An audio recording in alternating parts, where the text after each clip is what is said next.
Election commission نے واضح کیا ہے کہ اگر انتخابی نشانات کی تبدیلی کا عمل جاری رہا تو انتخابات میں تاخیر ہو سکتی ہے۔ اعلامیے کے مطابق انتخابی نشان الاٹ ہونے کے بعد مختلف فارم سے نشان تبدیل کیے جا رہے ہیں۔ دوبارہ بیلٹ پیپرز کی چھپائی سے وقت اور خصوصی کاغذ ضائع ہو جائے گا۔ ایسے انتخابی حلقوں میں الیکشن ملتوی کرنے کے علاوہ کوئی راستہ نہیں رہے گا۔ الیکشن کمیشن نے انتخابات میں تاخیر کا خدشہ ظاہر کر دیا۔ ای سی پی کی طرف سے جاری اعلامیے میں واضح کیا گیا کہ انتخابی نشانات کی تبدیلی کا عمل جاری رہا تو الیکشن میں تاخیر ہو سکتی ہے۔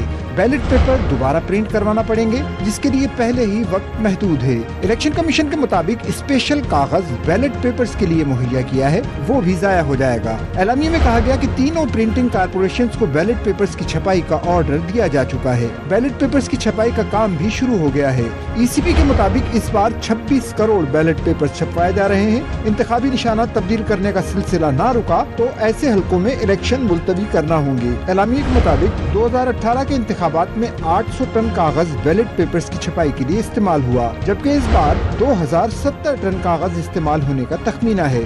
اسی طرح 2018 کے انتخابات میں 11,700 امیدواروں نے حصہ لیا تھا، جبکہ اس بار 18,059 امیدوار میدان میں ہیں۔ 2018 میں 200 ملین بیلٹ پیپرز چھپائے گئے تھے، جبکہ اس بار 260 ملین بیلٹ پیپرز چھپائے جا رہے ہیں۔